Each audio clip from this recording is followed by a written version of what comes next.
Hey everybody, Mike Miller with the Herald Times coming to you from State College, Pennsylvania, the Bryce Jordan Center. Very quiet Bryce Jordan Center at this point, although it had a reason to be loud tonight. A 68-63, Penn State win over Indiana here. The Nittany Lions' first win over Indiana at the Bryce Jordan Center since 2009.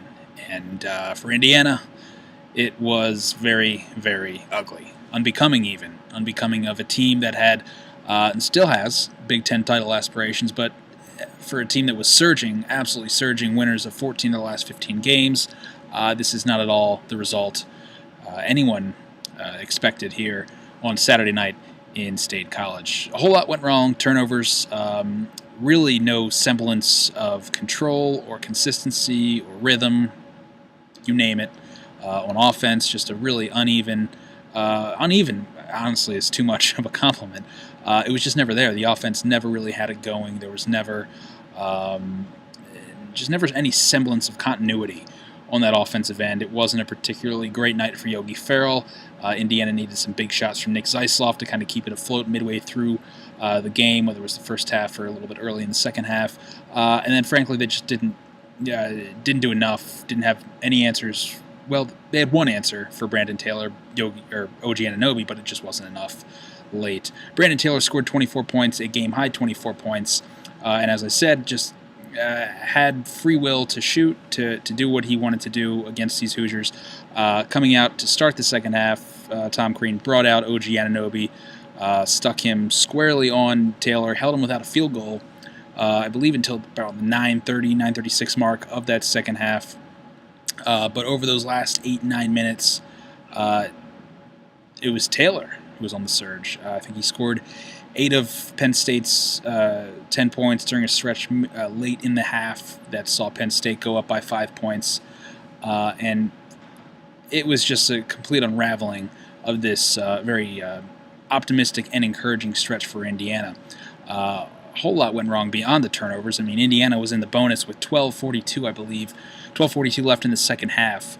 And from there, it was once again some of the same problems. Just there was no assertiveness from that point. They settled for three-pointers. I believe after getting into that bonus, they went 2 for 10 the rest of the way from three-point range. And during that same span, during that same 13-minute, 12:42 span to end the game, they went 8 for 10 at the free throw line, which is fine, but there was certainly room for more opportunities to get there. And Indiana just didn't get there enough down to close the game.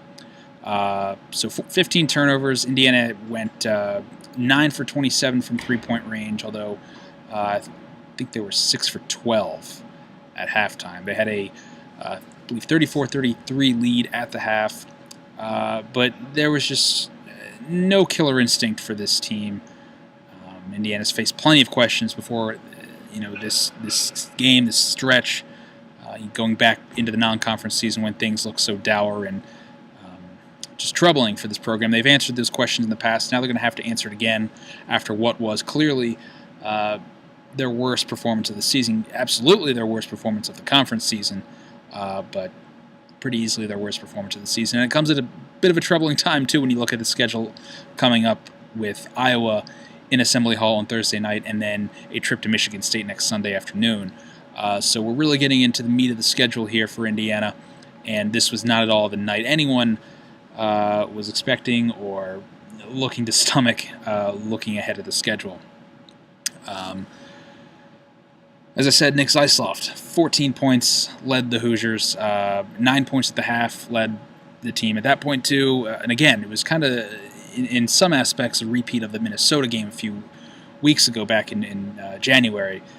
Indiana really was just full of hiccups over the first 20 minutes, but there was Zeisloft to lift them up with some threes, put Indiana ahead. And Penn State never led by more than 2 possessions in the first half. It wasn't like Penn State was running away, despite all the the instances where Indiana seemingly wanted to give them the game early on.